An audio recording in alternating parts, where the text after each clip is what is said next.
dan mengucapkan puja dan puji serta syukur kita kepada Allah Subhanahu wa taala yang telah mengkaruniakan berbagai karunia dan nikmat kepada kita, sehingga alhamdulillah Allah masih memberikan kesempatan kepada kita untuk terus menambah amal soleh kita, yang kita berharap mudah-mudahan amal soleh ini Allah Subhanahu wa taala catat sebagai pemberat timbangan kebaikan kita nanti di hari kiamat.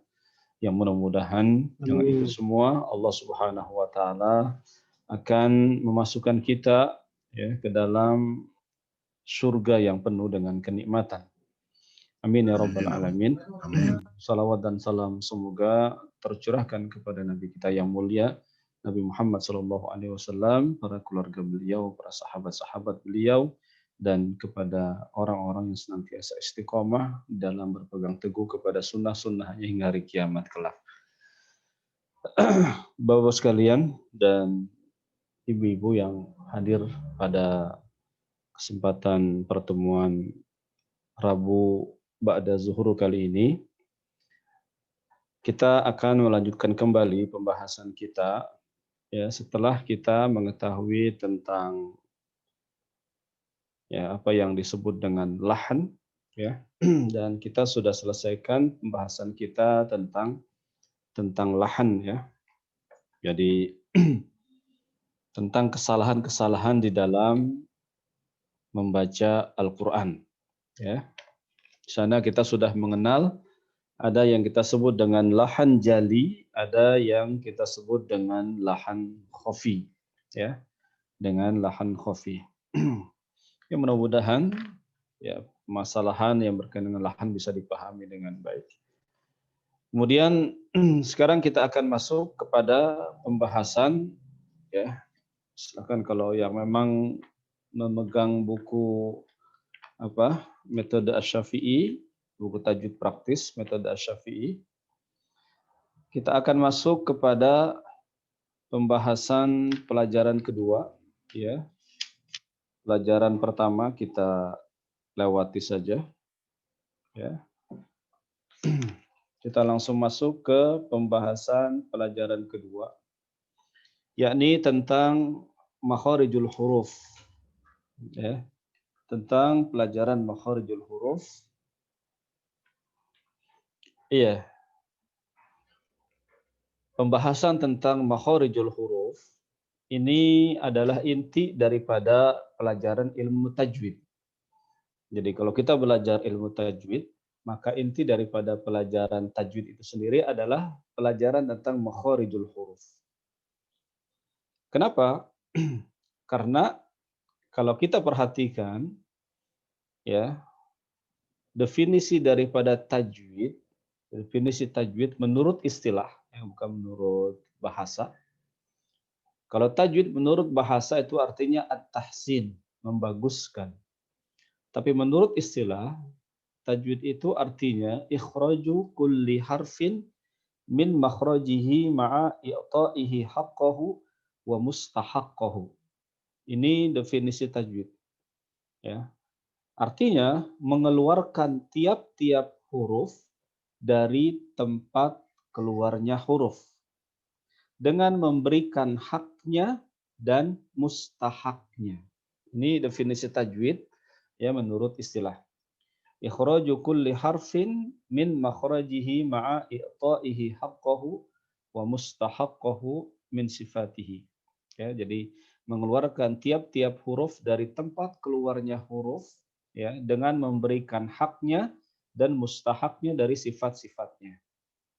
Nah, kalau kita perhatikan definisi tajwid menurut istilah, mengeluarkan tiap-tiap huruf itu berarti kita berbicara tentang apa? Tentang makhraj. Ya. Kemudian dengan memberikan hak dan mustahaknya, ini berarti kita bicara tentang sifat huruf. Ya.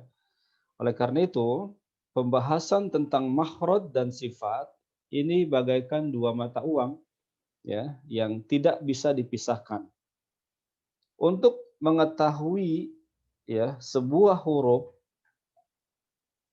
gitu ya, makhrajnya ya atau sifatnya ya, maka belajar makhraj dan sifat, ya, itu dengan sempurna.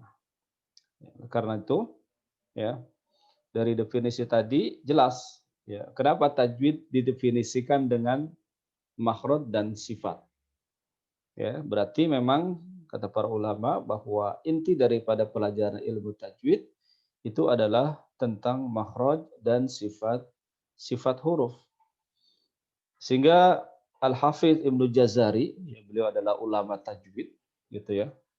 Beliau berkata dalam Muqaddimah Jazariyah, beliau mengatakan, ya, wa ba'du inna hadhihi muqaddimah fi ma'ala qari'ihi an ya'lama id wajibun alaihi muhattamu qabla syuru'i awwalan an ya'lamu makharijal hurufi was sifati liyalfidhu bi afsahil lughati.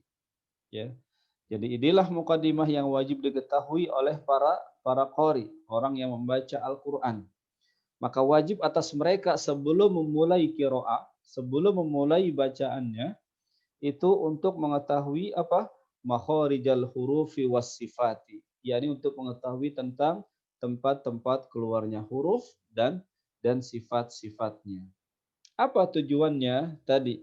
Liyalfidhu bi afsahil lughati.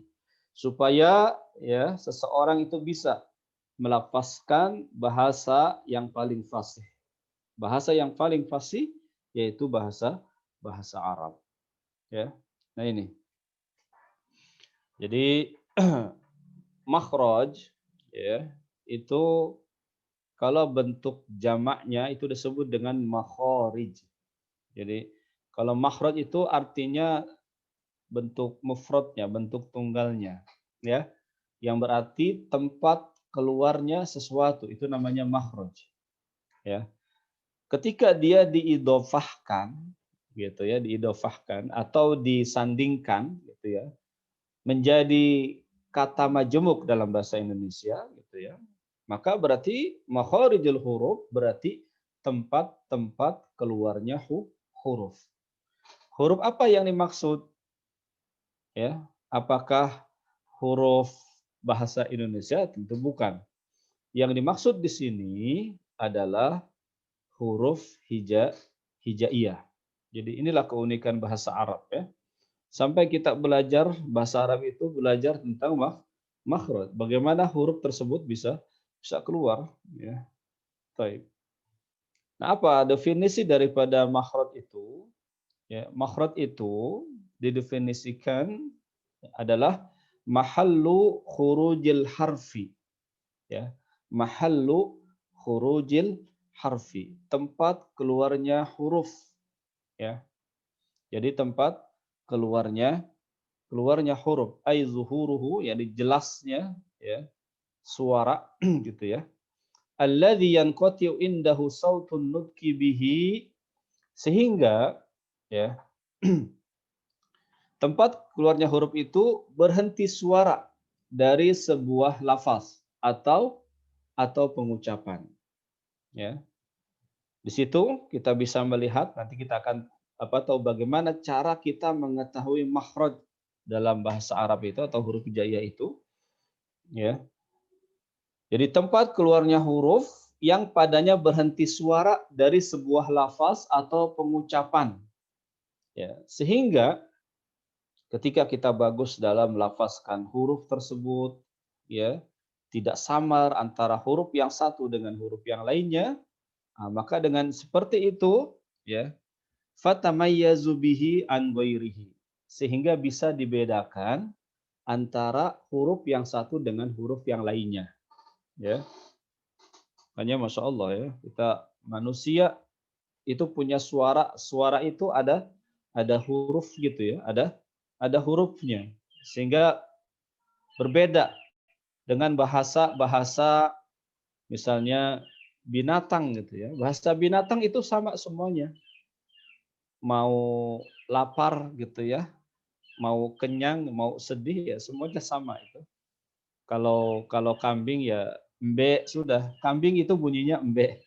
Ya, tidak akan beda ketika dia lapar, ketika dia kenyang juga semuanya bunyinya embe. Beda sama sama sama manusia ketika dia berbicara, maka dia akan terdengar huruf-hurufnya, ya.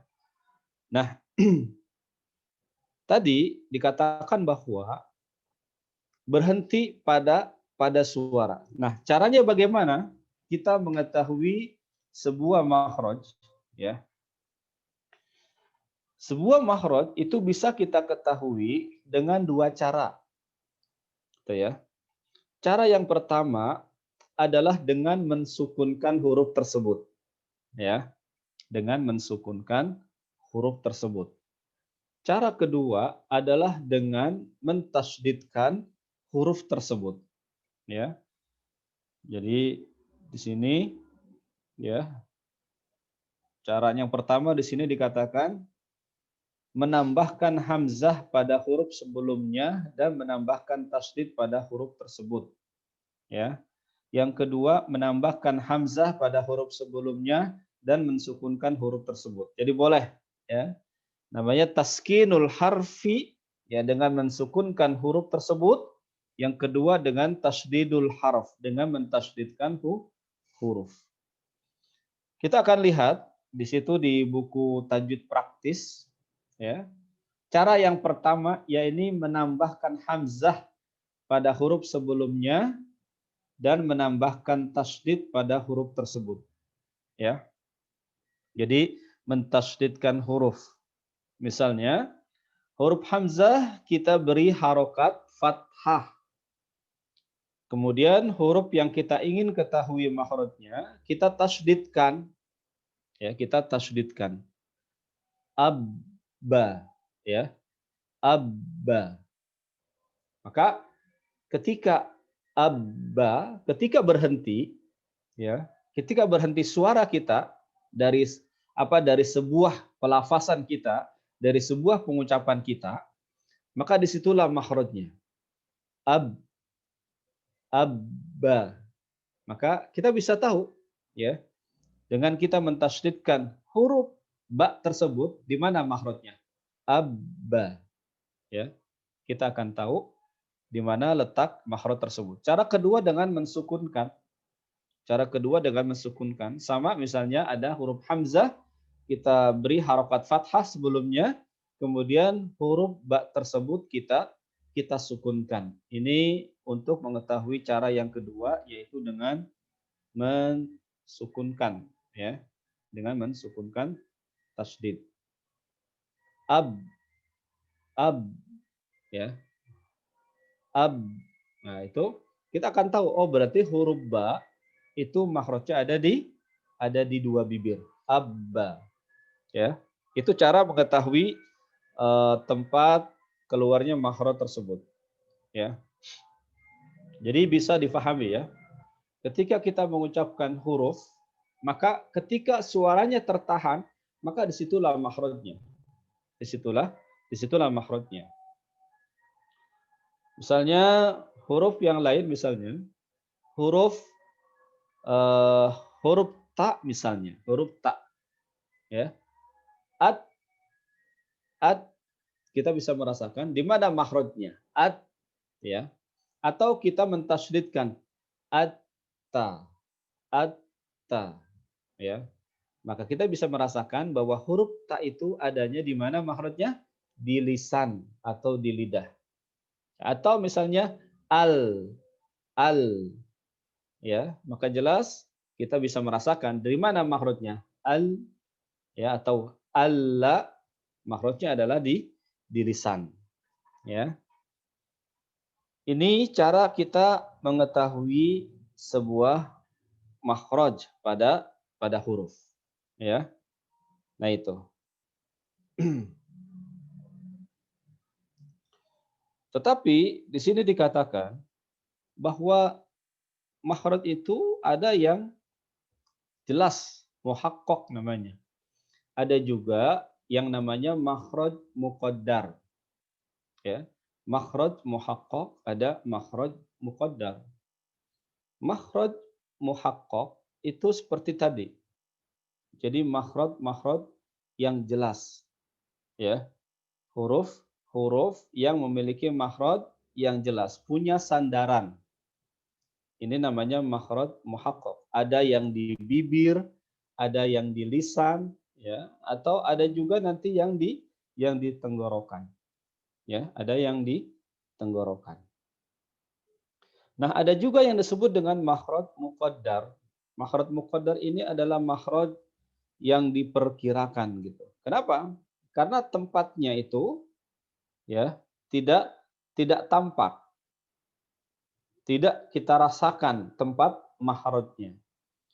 Contohnya adalah pada bacaan mad, pada bacaan mad atau bacaan panjang. Ya, karena bacaan mad itu termasuk daripada makhraj, ya.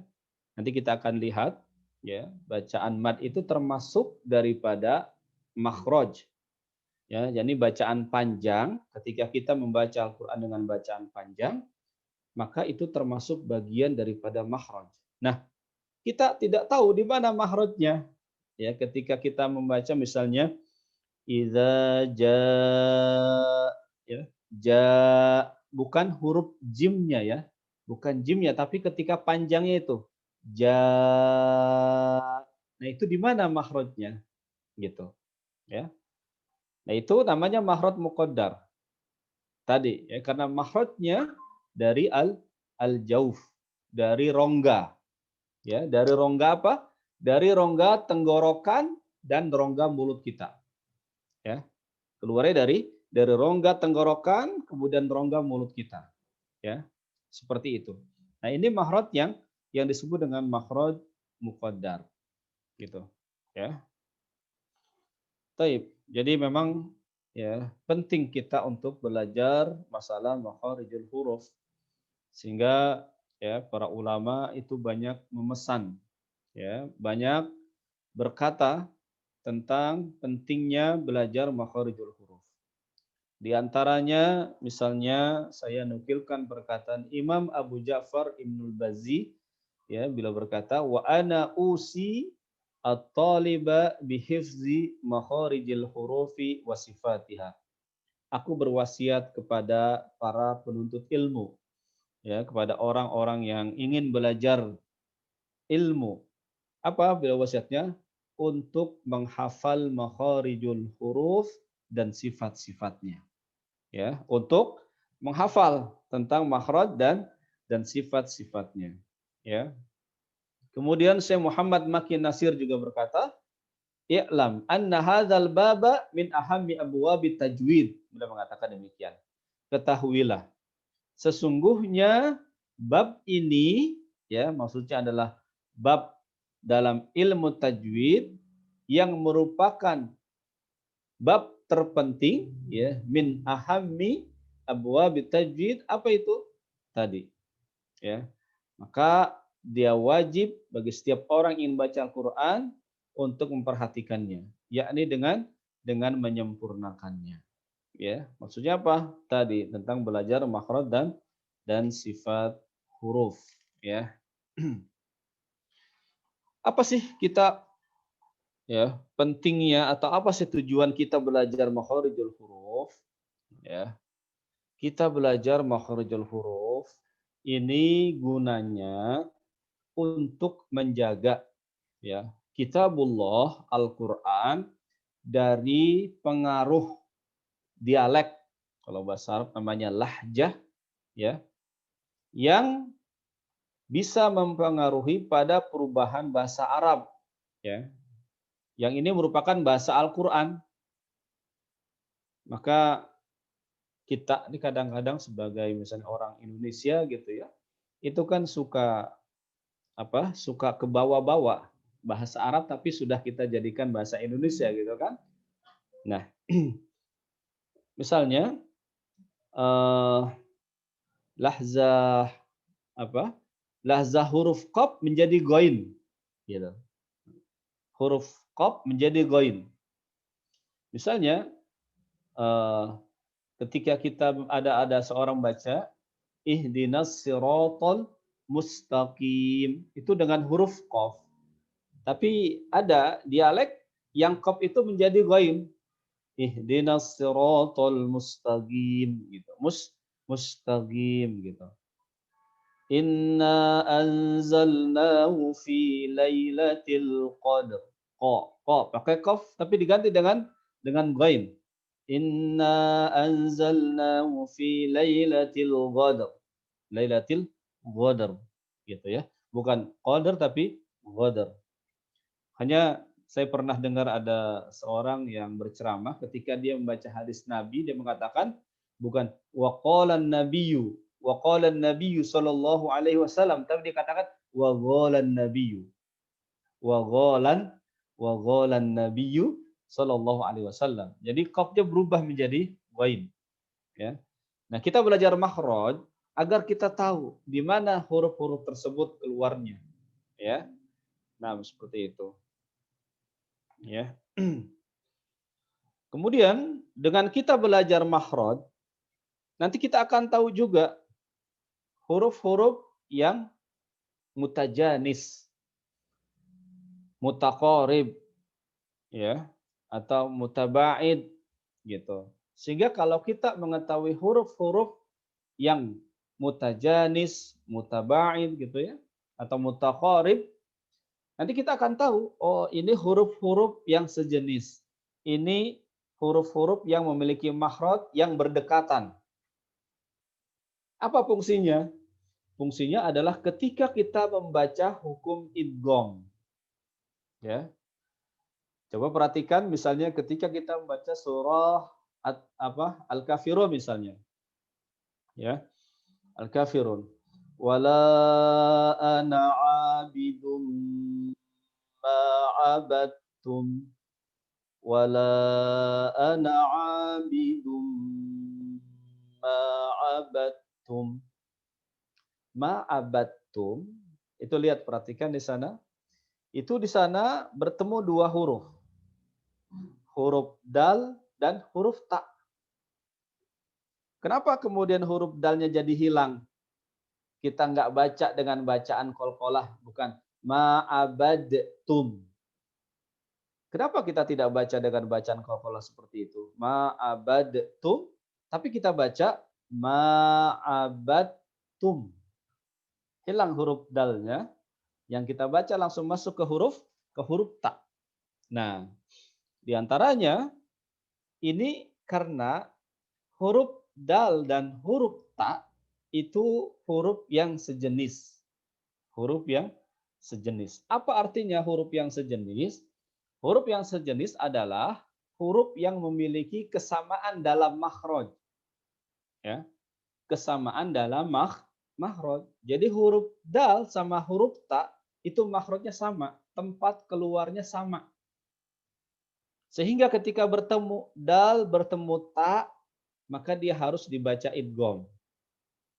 Ada yang ngalah tuh hurufnya, ya. Huruf yang pertamanya ngalah langsung masuk ke huruf yang berharokat. Huruf yang sukun itu langsung kita masukkan kepada huruf yang berharokat. Abattum. Begitu pula sebaliknya nanti. Ketika huruf ta bertemu dengan huruf dal, pun nanti taknya dia harus hilang, yang kita baca adalah huruf dalnya. Ya.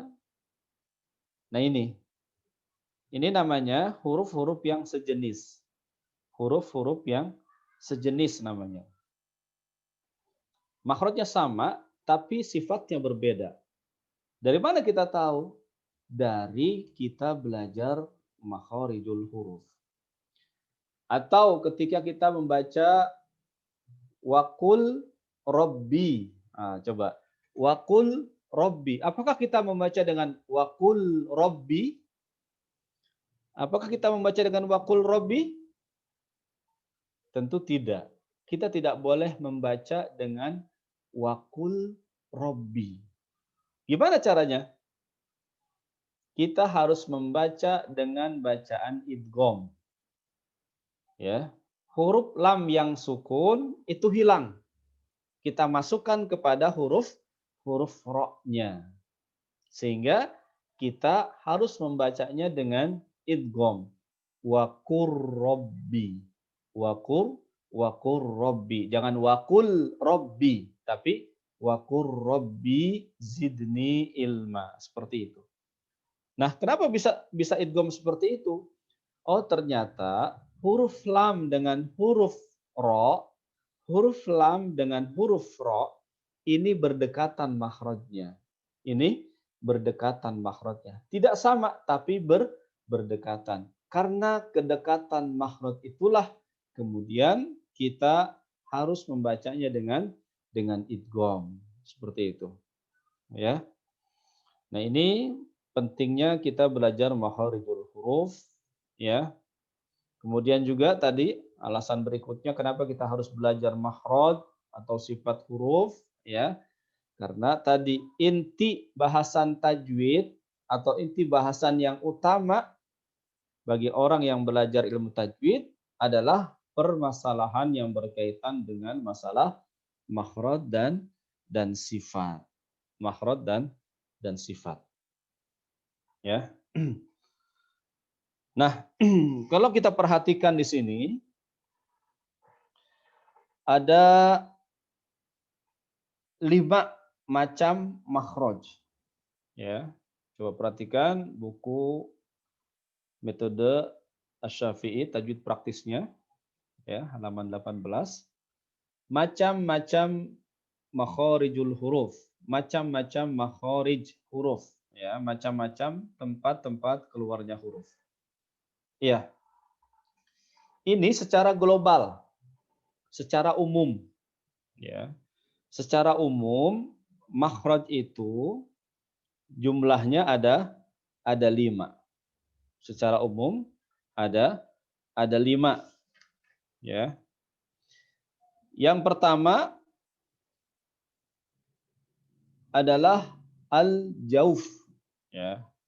Jadi makhraj huruf ya secara umum itu ada 5. Yang pertama adalah al-jauf. Apa itu makhraj al-jauf? Makhraj al-jauf ini adalah makhraj yang keluar dari rongga mulut dan rongga tenggorokan ya. Jadi kalau kita perhatikan di tenggorokan kita itu seperti ada saluran, ada pipa gitu ya. Ada seperti pipa saluran yang berjalan dari tenggorokan kita kemudian sampai mulut kita. Nah, itu namanya al-jauf. Ya, makhraj ini namanya makhraj al-jauf. Ya. Kemudian yang kedua yang kita sebut dengan makhraj al-halq ya, al-halqu. Makhraj al-halqu. Al-halq ya. Al-halqu atau al-halq. Al-halqu ini artinya tenggorokan. Jadi halq atau halqu itu artinya tenggorokan. Makanya nanti kita akan mengenal dalam pembahasan hukum nun sukun dan tanwin itu ada istilah izhar halqi. Izhar halqi ya. Kenapa disebut halqi tadi? Karena huruf-huruf izhar itu makhrajnya dari tenggorokan ya. Karena huruf-huruf izhar itu makhrajnya dari tenggorokan. Adapun yang ketiga adalah makhraj al-lisan. Makhraj al-lisan. Ini yang paling banyak ya. Lisan itu artinya lidah. Lisan artinya lidah. Yang keempat adalah asy-syafatan. Asy-syafatan artinya dua bibir. Ya, asy-syafatan artinya dua bibir. Kemudian yang kelima adalah makhraj al-khaysum. Al-khaysum artinya rongga hidung, ya, rongga hidung. Ini makhraj secara umum. Jadi secara umum itu ada 5. Karena ketika kita membaca Al-Qur'an, ya, seperti itu, tidak keluar dari 5 area ini. Ya. Al-jauf, al-halqu, kemudian al-lisan, asy-syafatan dan al-khaysum. Nah, ini dihafal ini, ya. Nama-nama makhrajnya mudah-mudahan harus dihafal, ya. Jadi pertama al-jauf itu rongga mulut dan rongga tenggorokan, ya. Kemudian al-halqu artinya tenggorokan. Yang ketiga al-lisan, artinya lidah. Yang keempat asyafatan, artinya dua bibir. Yang kelima al-khaysum, artinya rongga hidung. Ini harus dihafal, ya, sehingga nanti kalau ketika saya bilang hati-hati makhrajnya, jangan masuk al-khaysum. Nah, kita sudah paham apa itu al-khaysum, ya. Nanti jangan bingung. Ya, perhatikan makhraj al-khaysumnya gitu ya. Perhatikan al-jauf. Nah, jadi sudah membiasakan memakai istilah makhraj. Ya. Bisa difahami ya. Jadi itulah makhraj secara umum atau secara global. Ya. Taib. Coba ada yang bisa mengulangi makhraj secara global berikut artinya. Akhi Zamroni coba. Belum. Enggak. Akhi Zamroni, ya, coba sebutkan makhraj secara global.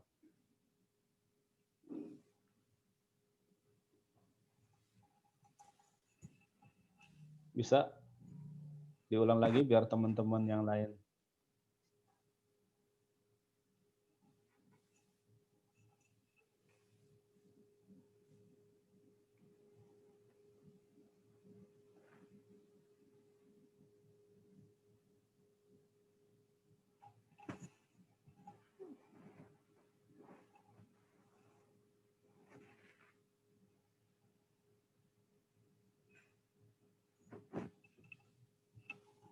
Atau Pak Nanang. Sebutkan. Saya ingat aja ya. sorry agak. Ayo sebutkan makhraj secara global. Satu apa?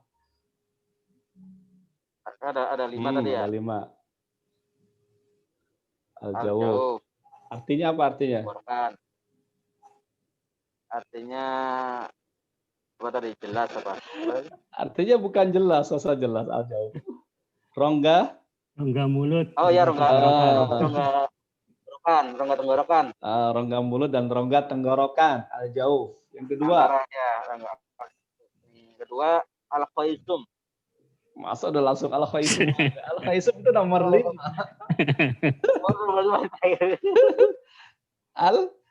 Tenggorokan. Al-khalaq. Ya, al-khalaq. Ya. Oh, al-halq. Al-halqu. Al-khalaq. Tenggorokan. Jadi apa namanya? Ketiga. Yang ketiga apa tadi? Apa? Lidah apa lidah bahasa Arabnya? Lidah ya, al-lisan. Al-lisan. Terus yang keempat? Lidah. Keempat. Yang keempat bibir. Ya, apa bahasa Arabnya? Bibir ya. Asyafatan. Apa itu namanya? Asyafatan. Ya, asyafatan. Asyafatan. Dua bibir. Terakhir baru al-khaysum. Al-khaysum. Apa al-khaysum? Al-khaysum hidung ya. Ya. Rongga hidung. Ya, atau pangkal hidung. Jadi ini makhraj secara umum. Ya. Jadi mudah-mudahan bisa dipahami. Nah, adapun secara terperinci, ya, ini kan butuh rincian. Ya, jadi makhraj itu ada yang secara global, ada yang secara terperinci.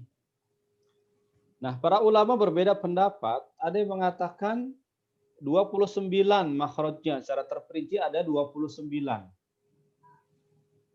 Kenapa kok ada 29 makhraj? Ya.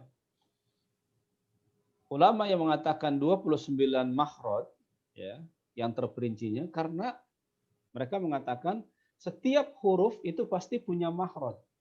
Gitu. Ya. Setiap huruf itu memiliki makhraj, ya. Sehingga kalau huruf hijaiyah ada 29 huruf, maka berarti jumlah makhrajnya pun ada 29 huruf. Ya. Kenapa? Karena pasti setiap huruf itu memiliki makhraj yang bisa dibedakan antara huruf yang satu dengan huruf yang lainnya. Ya. Sebab kalau tidak dibedakan, nanti akan bercampur antara makhraj huruf yang satu dengan makhraj huruf yang lainnya. Ya. Ini pendapat pertama. Yang mengatakan 29 makhraj, setiap huruf pasti punya makhraj katanya. Ya. Pendapat kedua, ada yang mengatakan 17 makhraj. Ini rinciannya ya. Ada 17 makhraj. Dan pendapat ini yang paling banyak diikuti oleh para ulama. Ya.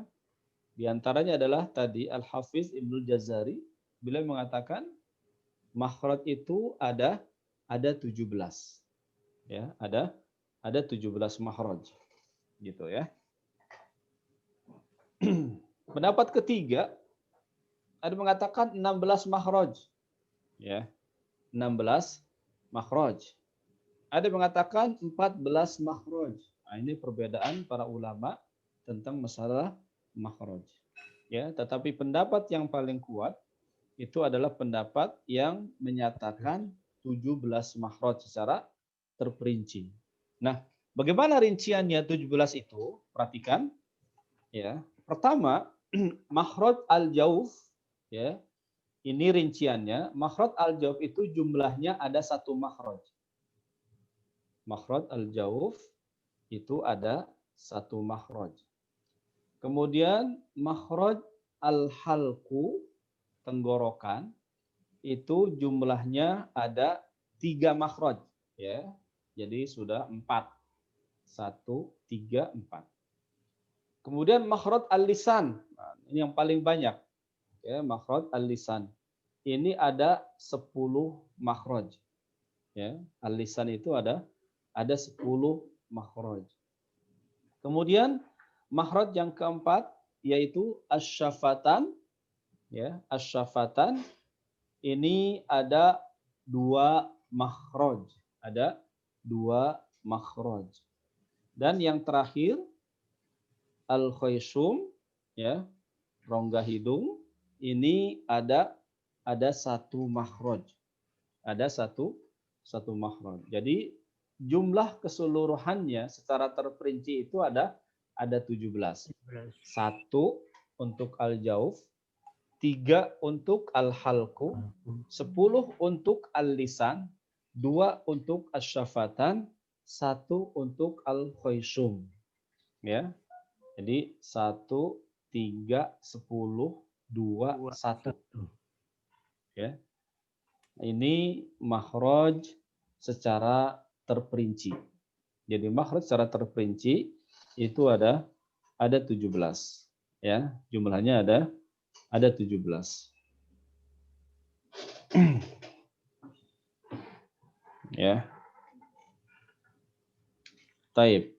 Ya. Ini rincian makhraj, ya.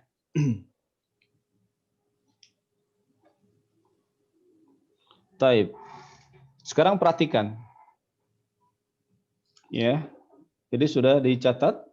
Jadi secara umum makhraj itu ada 5. Ada al-jauf, al-halqu, al-lisan, asy-syafatan, al-khaysum. Secara terperinci jumlahnya al-jauf 1 makhraj, ya. Kemudian al-halqu itu 3 makhraj. Al-lisan itu 10 makhraj. Asy-syafatan itu 2 makhraj dan al-khaysum 1 makhraj. Jadi jumlahnya ada 17 makhraj. Ini rinciannya, ya. Rinciannya seperti itu.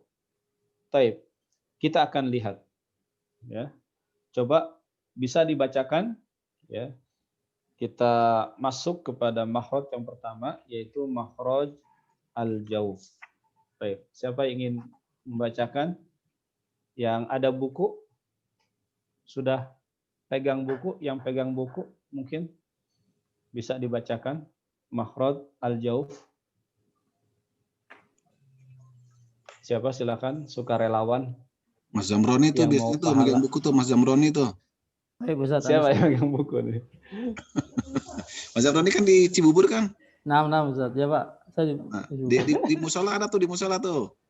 Saya- Musola saya ya, punya musola juga. ada kalau belum pindah tuh bukunya. habis Orangnya kayaknya, aja Pak. yang pindah, bukunya nggak pindah-pindah. Iya, Mudah-mudahan bukunya nggak pindah ya. iya. Belum nih, kita belum itu. Iya Ustadz, sekalian aja Ustadz, nanti mungkin kita pesen buku kali Ustadz itu buat yang di sini, yang di Solis gitu. Iya. Heeh. Gitu. Ya Yang silahkan aja. yang di Apa Cibubur melalui- biarkannya di Cibubur lah gitu. Mm-mm. Kolektif aja, Pak. Nanti saya Anda cariin bisa, Pak. Iya boleh Mas Zamroni, cobalah. Hmm. Jangan sampai minggu depan kita belum punya nih, malu sama Ustadz, masa kita baca ABCD gitu. Kan alif batasa. Siap. Coba dibacakan. Coba Mas Satu. Zamroni. Ya. Al-Jauf artinya rongga mulut dan rongga tenggorokan. Al-Jauf merupakan tempat keluarnya huruf mad, yaitu A. Alif yang didahului dengan harokat fathah. B. Waw sukun yang didahului dengan harokat domah. Dan yang ketiga, ya sukun yang didahului dengan harokat kasroh.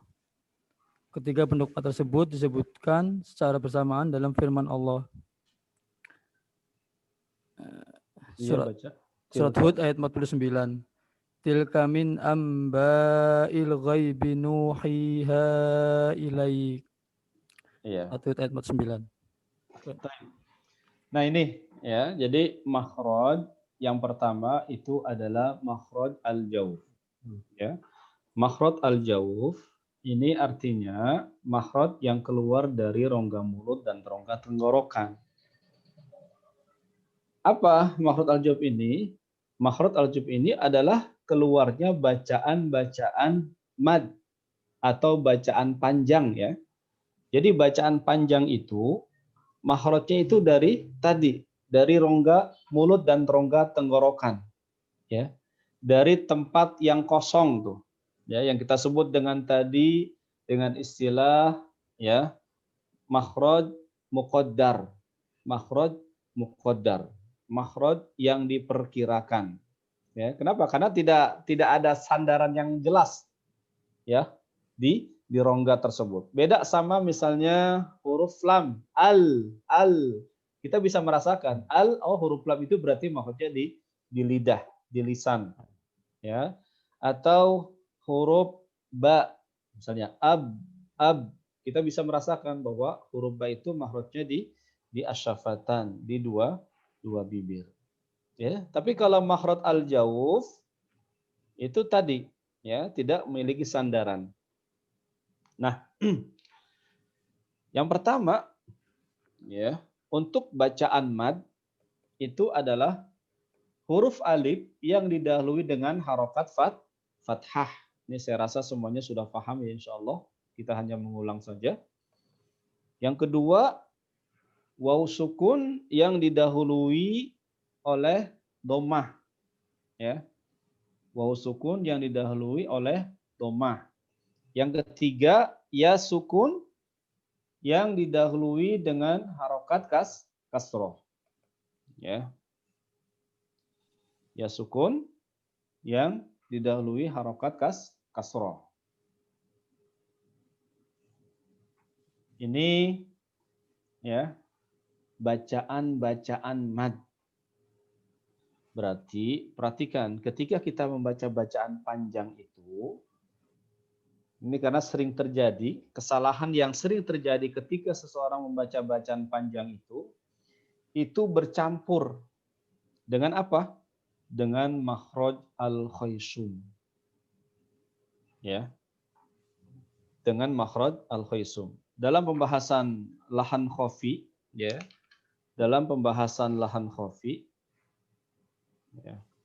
Itu diantaranya, ya, diantara bentuk lahan khafi itu tadi, ya, adalah bercampurnya bacaan mad dengan gunnah. Gunnah itu dengung. Nah, dari mana dengung itu makhrajnya? Tadi makhrajnya itu dari al-khaysum. Makhrajnya dari al-khaysum. Jadi jangan sampai bercampur ketika kita bacaan panjang kemudian masuk kepada makhraj al-khaysum. Idza jaa nasrullahi wal fath. Idza jaa, harusnya bebas dari hidung. Enggak boleh idza jaa ya, enggak boleh. Harus jaa. Ini perhatikan ya, atau misalnya azan gitu ya. Hayya 'alas shalah. Nah, itu harus bebas dari khaysum. Jangan hayya 'alas shalah. Lah, ya, masuk hidung. Lah gitu. Ini enggak boleh. Jadi ketika baca panjang, perhatikan. Iya, ya, enggak boleh. Iyyaka na'budu wa iyyaka nasta'in. Ini enggak boleh. Ya. Kenapa? Karena bacaan mad atau bacaan panjang ini makhrajnya itu dari al-jawf, ya. Jadi qala enggak boleh qala. Jaa enggak boleh jaa. Enggak boleh masuk ke hidung. Karena yang sering terjadi kesalahan ketika membaca bacaan panjang atau bacaan mad atau dalam bahasa makhraj disebut dengan makhraj al-jawf, itu suka bercampur dengan makhraj al-khaysum, dengan makhraj pangkal hidung. Ya. Ya ayyuha. Ya ayyuhalladzina amanu. Nggak boleh masuk ke hidung. Ya. Kalau bacaan panjang. Karena makhrajnya dari al-jawf. Yaquluna. Itu yang doma bertemu wawu sukun. Yaquluna. Nggak boleh. Yaquluna. Luna. Ya. Ini ya suka terjadi kalau tanpa kita sadari kadang-kadang ya. Waji'a yauma idzin bi jahannam. Ya, karena makhraj al-khaysum itu hanya untuk bacaan yang berdengung saja atau yang gunnah saja. Ya. Tapi kalau bacaan mad itu enggak boleh kemasukan makhraj al-khaysum. Nah ini ya. Ini poin pertama pelajaran kita tentang makharijul huruf, yaitu makhraj al-jawf ya, makhraj al-jawf. Jadi perhatikan ya, tidak boleh bercampur makhraj ya al-jawf dengan al-khaysum. Ya. Gimana kalau sudah begitu keadaannya, ya harus berusaha. Ya, ada orang yang memang suaranya itu selalu suara hidung gitu ya. Nah, maka tidak demikian ketika ketika dia membaca Al-Qur'an. Ya. Usahakan ya, kalau dia masih mampu untuk bisa membaca dengan baik ya pada bacaan madnya gitu ya. Nah, ini usahakan dia keluar dari keadaan itu. Ya. Karena memang ada orang yang membaca itu dengan suara hidung. Semuanya suara hidung. Ya. A'udzu billahi minasy syaithanir rajim. Bismillahirrahmanirrahim. Ya, semuanya hidung. Tabbat yada abi lahabin wa tab. Ya, semua dibaca dengan suara hidung. Nah, ini ya hati-hati. Jangan sampai bacaan panjangnya masuk ke al-khaysum. Ya. Qul ya ayyuhal kafirun. Nggak boleh dia baca qul ya ayyuhal kafirun. Ya, lihat mungkin Bapak-bapak bisa merasakan ya bagaimana bedanya ketika seorang membaca bacaan panjang antara makhraj al-jauf dengan makhraj al-khaysum. Ya. Jadi betul-betul harus dikontrol bacaannya ketika membaca bacaan mad tersebut atau bacaan panjang tersebut. Ya. La a'budu ma ta'budun. Tidak boleh. La beda ya. La dengan la. Nah, itu masuk ke hidung berarti. Itu kan harusnya kita baca dengan makhraj al-jauf karena itu bacaan panjang. Ya, la bukan la ya. Nah, seperti itu. Mudah-mudahan bisa difahami ya pembahasan tentang makhraj al-jauf ini karena nanti termasuk lahan khafi. Termasuk kesalahan khafi. Ya, tidak jali memang. Tapi apapun itu yang namanya kesalahan tentu kita berusaha untuk menghindarinya. Ya, jangan sampai kita terjatuh kepada lahan khafi tersebut. Ya. Baik, mungkin ini saja pembahasan pertama kita tentang makharijul huruf. Ya. Kita sampai pada makhraj al-jauf. Ya, makhraj al-jauf. Mungkin sebelum kita akhiri ada yang ingin ditanyakan? Saya persilahkan.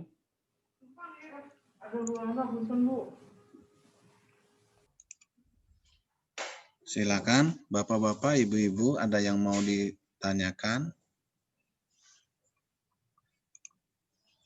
Ini Ustadz, Ya. di surat Al-Kafirun tadi tuh di akhir ayat kan suka ada baca waliyadin. Padahal kan kalau dilihat di secara itu waliyadin, ada juga yang baca waliyadin. Jadi huruf lamnya tuh dibaca kasrah wali gitu. Iya. Kan harusnya kan waliyadin itu ya. Betul, waliya tulisannya gitu. Iya. Yang ditanyakan apa? Nah itu yang benar tuh bacanya waliyadin atau waliyadin gitu. Waliyadin atau gimana? Ada yang suka baca waliyadin, wali. Jadi wali gitu. Waliyadin gitu. Betul, kalau wali ya memang dia kan kasroh, jadi baca waliyadin gitu. Ya. Jadi lakum dinukum waliyadin. Wali harusnya waliyadin bukan waliyadin. Waliyadin ya, bukan ada waliyadin.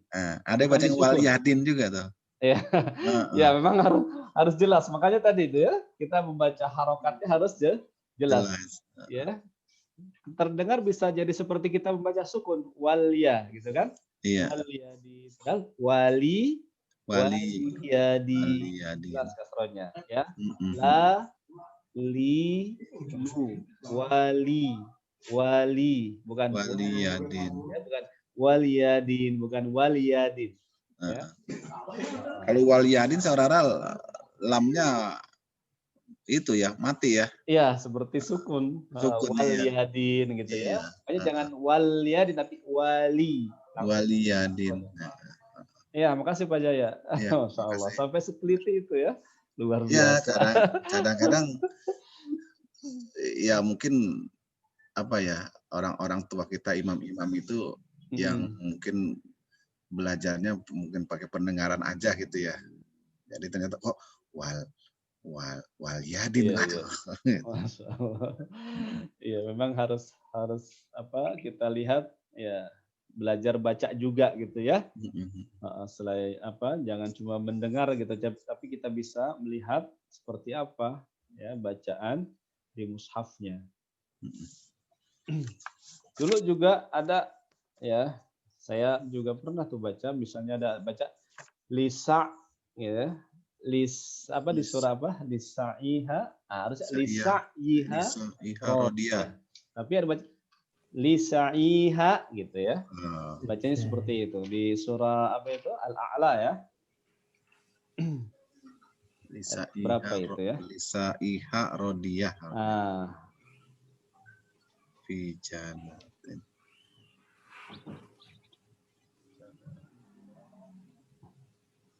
Apa Al-Ghasyiyah ya. Al-Ghasyiyah, benar Al-Ghasyiyah ya, bukan. Al-Ghasyiyah.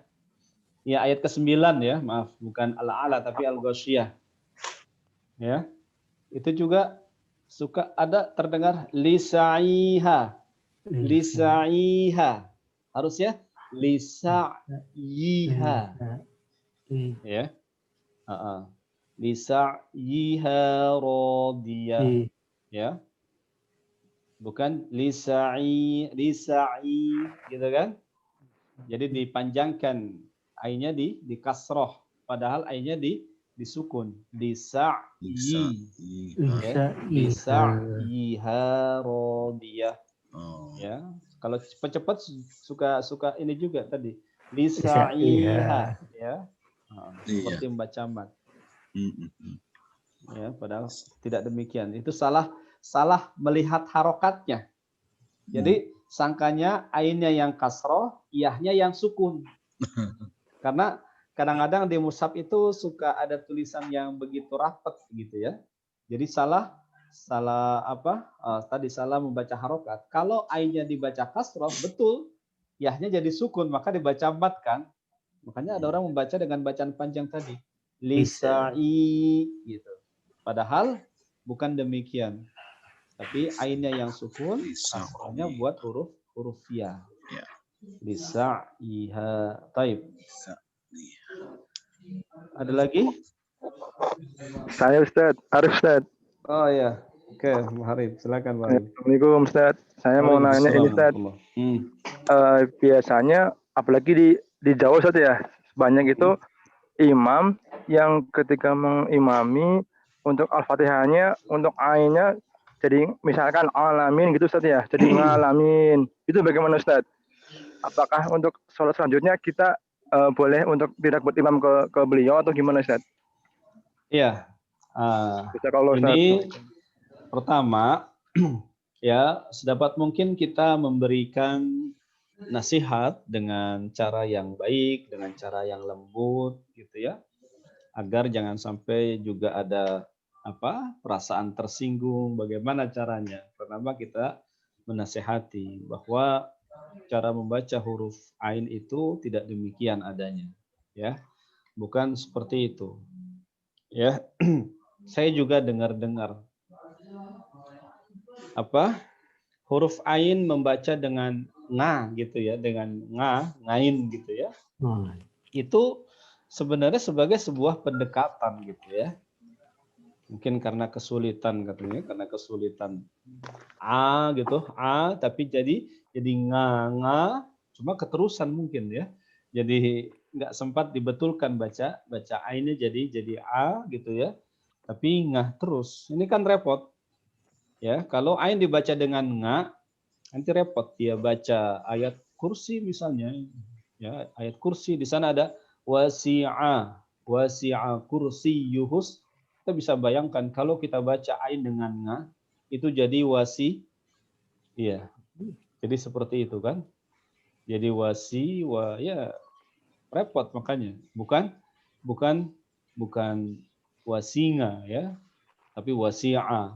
Maka ain alhamdulillahi rabbil alamin, bukan ngalamin gitu ya. Alhamdulillahi rabbil alamin, bukan ngalamin tapi alamin itu. Ya, jadi caranya tadi ya, nasihati dengan bijak, nasihati dengan baik, dengan pelan-pelan, dengan lemah lembut, cara membaca huruf ain yang benar. Kasih tahu makhrajnya. Pak, huruf ain itu makhrajnya adalah di al-halqu. Tempat keluar huruf ain itu di al-halqu, di tenggorokan. Tenggorokan mana? Tenggorokan tengah gitu, ya, di tenggorokan bagian tengah. A, I, U. A, I, U. Ya, jadi bukan nga, ngi, ngu, gitu, salah ya. Nah, ya, bukan nga, ngi, ngu. Ya, bukan dengan eng, gitu. Iya. Jadi pertama itu ya, jadi harus dinasehati gitu ya. Ya memang kalau maknanya itu ya ketika melafazkan huruf dalam surah Al-Fatihah itu bisa merubah makna, ya maka sedapat mungkin kita tidak sholat di belakang imam yang seperti itu, gitu. Ya, di belakang imam seperti itu. Tapi ingat tadi, ya kita harus menasehatinya dulu, atau siapalah untuk meminta untuk dinasehati bahwa huruf ain tidak seperti itu. Ya, coba saja perhatikan misalnya kita bisa menjelaskan misalnya bacaan-bacaan para imam gitu ya, yang ada di ya misalnya apa sebagai rujukan mereka yang ada di masjid raya misalnya, masjid besar yang ada di daerah tersebut, apakah ada yang baca seperti itu gitu ya. Nah, kita bisa lakukan demikian ya.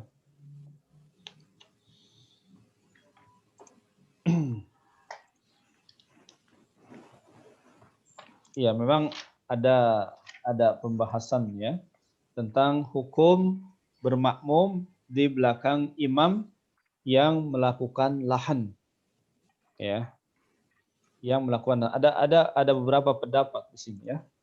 Ada beberapa pendapat. Pendapat pertama, apabila terjadi pada surat Al-Fatihah, ini pendapat pertama, maka imamannya tidak sah. Dan apabila di surah lain, maka imamannya sah, hanya saja dihukumi makruh. Ini pendapat Imam Syafi'i dan Hanabilah. Pendapat kedua, hukum imam orang yang lahan tidak sah secara mutlak, baik pada surah Al-Fatihah ataupun pada surah lain. Ini pendapat pengikut mazhab Abu Hanifah, ya, generasi awal, dan sebagian pengikut Malikiyah. Pendapat ketiga, hukum imam orang yang lahan sah secara mutlak, baik pada surah Al-Fatihah ataupun surah lain. Ini pendapat pengikut mazhab Imam Hanafi, generasi akhir, dan sebagian pengikut Malikiyah. Pendapat keempat, hukum imam orang yang lahan dalam surah Al-Fatihah tidak sah. Adapun dalam surah yang lain dihukumi sah dan tidak makruh. Ini pendapat sebagian ulama dari kalangan Malikiyah. Ya. Jadi Ustadzuna Abu Ya'la Qurdaidi hafizahullah yang penulis kitab Tajwid Asy-Syafi'i ini ya, Tajwid Praktik Asy-Syafi'i, beliau memilih pendapat yang pertama. Ya. Beliau memilih pendapat yang rajih, pendapat yang pertama, yaitu apabila terjadi pada surah Al-Fatihah maka imamannya tidak sah, dan apabila di surah lain maka imamannya sah, hanya saja dihukumi makruh. Ini pendapat Imam Syafi'i dan Hanabilah. Ya. Ya. Ini kenapa demikian? Pertama adalah hadis Nabi, la salata liman lam yaqra bi Fatihatil Kitab. Tidak ada salat bagi orang yang tidak membaca Fatihatul Kitab, Al-Fatihah. Jadi mengabarkan kepada kita Rasulullah kita SAW bahwa salat itu dihukumi tidak sah kecuali dengan baca surah Al-Fatihah. Ya, tentu maksudnya adalah dengan bacaan yang benar tanpa lahan. Ya. Seperti itu. Nah, ini pendapat yang dipilih oleh Ustaz Abu Ya. Tapi ingat ya, ini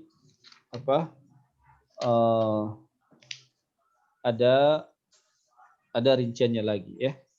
Iya. Pendapat yang lain, pendapat Syekh bin Baz, ini juga ada pendapat yang lain yang mengatakan apabila lahan seorang imam tidak mengubah makna, maka tidak mengapa untuk sholat atau bermakmum di belakangnya, seperti menasabkan atau memfathahkan atau merofakkan atau mendomahkan lafaz Rabbi dalam ayat alhamdulillahi rabbil alamin. Dia baca alhamdulillahu misalnya gitu ya. Atau dibaca rabbul ya alhamdulillahi rabbul alamin dibaca gitu ya. Pendapat Syekh bin Baz tidak mengapa karena itu tidak merubah makna kata beliau. Ya, wallahu a'lam bishawab. Ya, wallahu a'lam bishawab. Ya. Taib. Mungkin itu Pak Arif ya. Nah, Ustaz, syukron. Cukup Pak ya. Saya rasa sudah. Iya Ustaz. Cukup Taib, Ustaz. saya kembalikan kepada ya. Subhanallahumma. Ya. Terima kasih Ustadz Amir atas pencerahannya pada siang hari ini. Semoga apa yang kita pelajari hari ini bisa berbekas dan bisa kita pelajarin, bisa bermanfaat untuk kita semua. Insya Allah. Amin.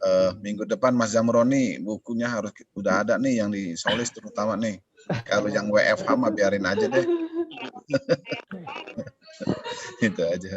Baik Ustaz dan teman-teman, terima kasih. Mari kita tutup majelis kita ini dengan doa kafaratul majelis. Semoga keberkahan untuk kita semua. Amin. Terima kasih Ustaz dan terima kasih semuanya. Saya tutup. Wassalamualaikum warahmatullahi wabarakatuh. Waalaikumsalam. Terima kasih Ustaz. Makasih Ustaz. Sama-sama Pak.